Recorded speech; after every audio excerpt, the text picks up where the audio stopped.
রাত 12টার পর এশার নামাজ পড়া যাবে কিনা। অজুর ক্ষেত্রে পায়ে মোজা থাকলে পা ব্যতীত অন্যান্য অঙ্গ ধৌত করলে পায়ের মোজা না খুলে মোজা মাসে করলে অজু হবে কিনা।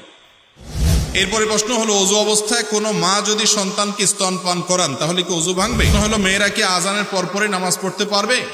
এরপরে প্রশ্ন হলো, কোনো স্বামী যদি তার স্ত্রীকে বলে আমাকে ভালো না লাগলে তুমি চলে যেতে পারো এবং তোমাকে আমি ছেড়ে দিব, এতে কি তালাক হয়ে যাবে। হলো, আজানের সময় নামাজ পড়া যাবে কিনা। অনেকে বলে প্রথম আজানের সময় নামাজ পড়া যাবে না। আমাদের বাইরে এক মহিলা সবার সাথে ভালো সাজে, একে অপরের সাথে ঝগড়া লাগানোর চেষ্টা করে, কুবুদ্ধি দেয়, কি করণীয় বলবেন প্লিজ আমাকে। আমার স্বামী অন্যকে বিয়ে করে আমাকে অবহেলা করে, তখন কি করণীয়। আমার শ্বশুর বাড়িতে পুকুর থেকে নামাজের অজু করে আসতে হয়, আসার সময় উঠানে পুরুষ মানুষ থাকে, এখন কি করা, অজু থাকবে কিনা।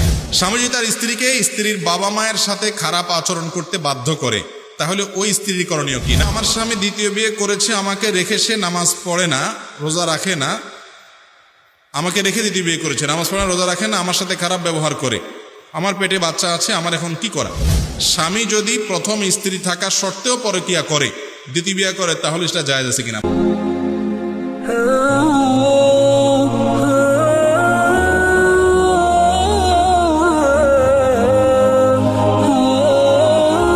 রাত 12টার পর এশার নামাজ পড়া যাবে কিনা। রাত 12টার পরে এশার নামাজ পড়া যাবে কিনা। উত্তর হলো, এশার নামাজ কত সময় পর্যন্ত পড়া যাবে, কত সময় পড়া যাবে না, এটার সাথে তার কোনো সম্পর্ক নাই। অর্থাৎ ঘন্টা মিনিটের সম্পর্ক প্রত্যক্ষভাবে নাই। ঘন্টা মিনিটের সাথে আপনি পরে যুক্ত করে হিসাব বের করতে পারেন, কিন্তু মূলত হিসাবটা ভিন্ন জায়গায়। সেটা কোথায়। এশার নামাজ রাতের 1/3 সময়ে এর মধ্যে পড়া হলো উত্তম এবং সুন্নাহ। 1/3 মানে 3 ভাগের 1 ভাগ। এই 3 ভাগটা কিভাবে করবেন, সূর্য কয়টায় ডুবছে আজকে, আর ফজরের ওয়াক্ত কখন হবে, ফজরের আজান সবে সাদেক কখন হবে, সারি শেষ সময় হবে কখন, এই দুইটা টাইমকে এক করবেন। যত টাইম হবে তার 3 ভাগের 1 ভাগ পর্যন্ত, সেটা কখনো রাত 9টা হতে পারে, কখনো 9:30 হতে পারে, কারণ সূর্য তো সবসময় একরকম ডুবে না, কখনো 5টায় ডুবে, কখনো 6টায় ডুবে, কখনো 5:30টায় ডুবে। তো যেই সিজনে যখন হয়, আপনি রাতের 1/3 1/3 মধ্যে এশা পড়বেন, সেটা হলো সুন্নাত। মধ্যরাত পর্যন্ত, রাতের মাঝামাঝির আগ পর্যন্ত এশা পড়তে পারেন, সেটা হলো জায়েজ। অনুত্তম এত দেরি করাটা, কিন্তু জায়েজ, নামাজ হয়ে যাবে। আর মধ্যরাত কিভাবে ভাগ করবেন, ওই যে সূর্য যদি 5:30টায় ডুবে, আবার শোবে সাদেক বা ফজরের ওয়াক্ত সেটা যদি ধরেন 4:30, 5টা, 5:20 হয়, 15তে হয়, কথার কথা, তাহলে এই পুরো টাইমকে দেখবেন কয় ঘন্টা হয়েছে, তার অর্ধেক করবেন। অর্ধেক করলে কখনো রাত 12টা হবে, কখনো রাত কম হইতে পারে, বেশিও হইতে পারে, 12টার সাথে সম্পর্ক না। ওই টাইমে নামাজ শেষ করবেন, যে আদা আছে কিনা। সাধারণত 12টার কাছাকাছি থাকে। আর 12টার পরেও যদি এশা পড়েন আপনি, আদাই হয়ে যাবে, কিন্তু সেটা খুবই অনুত্তম কাজ। সেটা করা যাবে কতক্ষণ পর্যন্ত, ফজরের আজানের আগ পর্যন্ত, শোবে সাদেকের আগ পর্যন্ত আপনি এশা পড়তে পারেন। তাহলে এশাটা রাতের 3 ভাগের 1 ভাগের মধ্যে পড়া উত্তম, আর মধ্যরাত পর্যন্ত পড়া জায়েজ। মধ্যরাতের পরে দেরি করে পড়াটা খুবই অনুত্তম কাজ, কিন্তু তাতেও আদায় হয়ে যাবে শোবে সাদেক পর্যন্ত। কোনো কারণে কোনোদিন লেট হয়ে গেছে, আপনি সে টাইমে পড়লেন, জায়েজ আছে, কিন্তু এটাকে সিস্টেম বানিয়ে ফেলা জায়েজ নাই। তাহলে বিষয়টা 12টা 1টার সাথে সম্পর্ক না, রাতে 3 ভাগের 1 ভাগ, রাতের অর্ধেক, আর শোবে সাদেক বা ফজরের ওয়াক্ত, এটার সাথে সম্পর্ক এশার নামাজ। আচ্ছা, এরপরের প্রশ্ন হলো, অজুর ক্ষেত্রে পায়ে মোজা থাকলে পা ব্যতীত অন্যান্য অঙ্গ ধৌত করলে পায়ের মোজা না খুলে মোজা মাসে করলে অজু হবে কিনা। পায়ের মোজার উপরে মাসা করাটা গুরুত্বপূর্ণ একটা সুন্নাত, আমাদের সমাজ থেকে হারিয়ে গেছে, নাই। সেটা হলো, আপনি পূর্ণাঙ্গভাবে অজু করেছেন, হাত মুখ ধুয়ে, পাও ধুয়ে, মাথা মাসে করে অজু করছেন। অজুর পর এবার অজু অবস্থা যদি আপনি মোজা পরেন, এই মোজা পরে যতক্ষণ পর্যন্ত মোজা না খুলবেন, এর মধ্যে যদি অজু ছুটে যায়, আবার অজু করলে আপনি পাওটা ধোয়া লাগবে না, হাত ধোবেন, মুখ ধোবেন, মাথা মাসে করবেন, আর ওই মোজার উপরে ভিজা হাত একটু উপরের অংশে মুছে দিলেই অজু হয়ে যাবে। এটা একটা ছাড় ইসলামের, এবং এই ছাড়টা গ্রহণ করা সুন্নাত, নবী সাল্লাল্লাহু আলাইহি ওয়াসাল্লাম নিজে গ্রহণ করেছেন। কিন্তু মোজাটার ব্যাপারে আপনার কিছুটা ইখতিলাফ আছে। চামড়ার মোজা হলে কোনো কথা নাই, সবার মতো জায়েজ। আর কাপড়ের মোজা হলে সেটা খুব শক্ত, খুব টাইট, খুব মজবুত হইতে হবে, যেটা পরে দীর্ঘ পথ আপনি হেঁটে যেতে পারছেন। সেই ক্ষেত্রে একেবারে পাতলা পুতলা একেবারে জানাতর মোজার উপরে মাসে করলে হবে না। তো মোজার উপরে মাসে করাটা সুন্নত, এবং এটা 24 ঘন্টা পর্যন্ত ভ্যালিডিটি থাকে, যে যতবার উজু করবেন আর পাও ধোয়া লাগবে না। পূর্ণাঙ্গ উজু করে যদি মোজা পরেন, মোজা যদি চামড়ার হয় অথবা অনেক শক্ত কাপড়ের মোজা হয়, যেটা পরে দীর্ঘ পথ আপনি হাঁটছেন, সেটার উপরে মাসে করলে চলবে। যদি মোজাটা খুলে ফেলেন তাহলে আবার শুরু থেকে উজু করতে হবে, নতুন করে মাসে করতে পারবেন না। আবার এই চালাই করলে হবে না, যে ভোর রাতে শীত লাগতেছে, তাহলে মাসালা যেহেতু শুনছেন হুজুরের কাছ থেকে, এবার পাও ধোয়াটা ঝামেলার জাতীয় অন্তত বাসি ঠান্ডা পানি থেকে। এখানে আপনি মোজা পরে ফেললে কি হবে না, মাসা করা যাবে না। যদি শোয়ার সময় মোজা পরে এবং মোজাটা সেরকম হয়, তাহলে সেক্ষেত্রে আপনি ফজরের সময় উঠে উজুর সময় মোজা না খুললেও চলবে। মোজা খুলছেন, উজুর সময় পরে নিলেন আর মাসে করলেন, সেটা কিন্তু হবে না। জি, এরপরে প্রশ্ন হলো, রমজান মাসে নফল ইবাদত ফরজের সমতুল্য এবং একটি ফরজ 70টি ফরজের সমতুল্য, এ ব্যাপারে কোরআন হাদিসের বক্তব্য কি বললে উপকৃত হব। এরকম একটা হাদিস আছে ভাই, যে রমজান মাসে একটা ফরজ অন্য সময় 70টা ফরজের সমান সওয়াব, আর একটা নফল কাজ অন্য সময় ফরজ কাজ করলে যেরকম সওয়াব হয় সেরকম সওয়াব হবে। কিন্তু এই হাদিসের সনদকে মুহাদ্দিসদের অনেকেই দাঈফ বা দুর্বল সূত্রে বলেছেন, অর্থাৎ সহিহ বা বিশুদ্ধ নয় বলেছেন। এরপরে প্রশ্ন হলো, ওযু অবস্থায় কোনো মা যদি সন্তানকে স্তনপান করান তাহলে কি ওযু ভাঙবে? না, সন্তানকে দুগ্ধ দান করানোর ফলে কি হয় না, ওযু ভঙ্গ হয় না। এরপরে প্রশ্ন হলো, মেয়েরা কি আজানের পরপরই নামাজ পড়তে পারবে? উত্তর হলো পারবে। আমাদের দেশে অনেকে মনে করেন, বিশেষ করে মহিলারা মনে করেন, বাসায় ততক্ষণ পর্যন্ত নামাজ পড়া যাবে না যতক্ষণ মধ্যে মসজিদে নামাজ না হবে।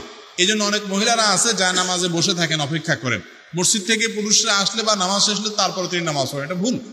ওয়াক্ত হয়ে গেলে মহিলারা নামাজ পড়তে পারে, মসজিদের নামাজের সাথে কোনো সম্পর্ক নাই। টাইম হয়েছে কিনা বাস, তাহলে তিনি নামাজ পড়তে পারে। এমনকি মসজিদে আজানও হয় নাই কিন্তু টাইম হয়ে গেছে ক্যালেন্ডার অনুযায়ী, তাহলে তিনি কি করতে পারেন, নামাজ পড়তে পারেন। আর যিনি টাইম এত বুঝেন না, তিনি মসজিদের আজান অপেক্ষা করলেন, অসুবিধা নাই, আজানের পরে পড়ে ফেলতে পারেন। ওয়াক্ত হয়ে গেলে আজানের আগেও পড়ার সুযোগ আছে। এরপরে প্রশ্ন হলো, কোন স্বামী যদি তার স্ত্রীকে বলে, আমাকে ভালো না লাগলে তুমি চলে যেতে পারো এবং তোমাকে আমি ছেড়ে দিব, এতে কি তালাক হয়ে যাবে? এই কথায় তোমাকে আমি ছেড়ে দিব বা ভালো না লাগলে তুমি চলে যাও, এই কথায় তালাক হবে না। তবে এই চলে যাও বললে তাকে কি অর্পিত তালাকের পাওয়ার দেয়া হলো কিনা এবং তিনি তার বিপরীতে কি বললেন, এটার উপর অনেক কিছু ডিপেন্ড করবে, ভেরি করবে। এই জন্য তালাকের মাসআলা এভাবে না, কোনো দক্ষ আলেমের সঙ্গে সাক্ষাৎ করে কোনো ইন্ডিভিজুয়াল কেস ঘটলে সেই ঘটনা বিস্তারিত বলে তারপর মাসআলা নিতে হবে। এরপরে প্রশ্ন হলো, আজানের সময় নামাজ পড়া যাবে কিনা? অনেকে বলে প্রথম আজানের সময় নামাজ পড়া যাবে না। আজানের সময় আজানের জবাব দিবেন। আজানের জবাব দেওয়া একটা সওয়াবের কাজ। মুয়াজ্জিন যা বলে তা বলা। মুয়াজ্জিন আল্লাহু আকবার বলছে, আপনি আল্লাহু আকবার বলেন।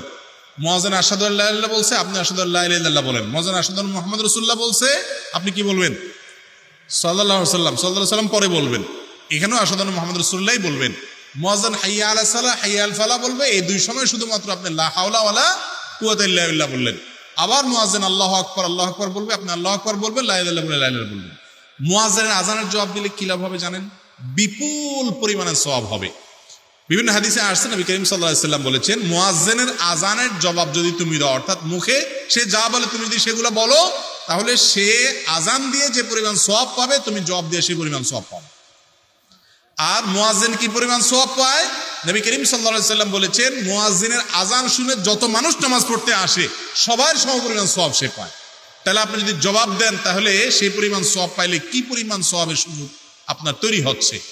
একজন বোন এই মাসআলা শোনার পর, এই ফজিলতের কথা শোনার পর আমাকে বললেন, হুজুর আমি হারাম শরীফের আজান যখন হয় ডাইরেক্ট রেডিওতে, আমি সেটা শুনে ওইটার জবাব দেওয়ার চেষ্টা করি। কারণ হারাম শরীফের মুয়াজ্জিনের আজান শুনে হাজার হাজার লাখ মানুষ নামাজ পড়ে, তাহলে সেখানকার নামাজের সওয়াব যেন আমি পাই। এটা হলো ইমানদারের কাজ, যে বেশি মোর সওয়াব অর্জন করার জন্য চেষ্টা করবে। তাহলে আজানের জবাব দেওয়াটা ভালো কাজ। এই জন্য যখন আজান হবে তখন আপনি নামাজের নিয়ত না করে জবাব দিবেন। জবাব দেওয়া শেষ, এরপর নিয়ত করবেন। কোনো কারণে যদি মনে হয় না আমি এত দেরি করতে পারবো না, ব্যস্ততা আছে, তো নামাজ পড়ে ফেলছেন, তাতে কোনো অসুবিধা হবে না। আমাদের বাইরে এক মহিলা সবার সাথে ভালো সাজে, একে অপরের সাথে ঝগড়া লাগানোর চেষ্টা করে, কুবুদ্ধি দেয়, কি করণীয় বলবেন প্লিজ আমাকে। এটা মহিলা না, পুরুষদের মধ্যে রোগ আছে, এটার নাম হলো চগলখোর। এটার নাম কি ভাই? চগলখোর। কুটনামি করে যে, এই কুটনামি করা মানুষের সংখ্যা আমাদের সমাজে বেশি। উপর দিয়া তেল দিবে আপনার কাছে আইসা, ভাই আপনার মতো মানুষ হয় না, এসেই আরে আপনার যার সাথে শত্রুতা আছে তার কথা বদনামি করবে আপনার কাছে, আবার তার কাছে গিয়ে একই চরিত্র ধারণ করবে, বলবে আরে সে কি মানুষ নাকি? মানুষ তো আপনি একমাত্র। তো এই টাইপের মানুষকে বলা হয় চগলখোর। জঘন্য একটা চরিত্র এটা আমাদের অনেকের মধ্যে আছে, আল্লাহ মাফ করুন। বরং আপনার কাজ হবে মানুষের কাছে গিয়ে তার প্রশংসা না করে, পারলে তার ত্রুটিটা বলেন সুন্দর করে, যাতে সে সংশোধন হতে পারে। সেই হিম্মত না থাকলে অন্তত কুটনামি করবেন না, একজনের সাথে আরেকজন লাগালাই করবেন না।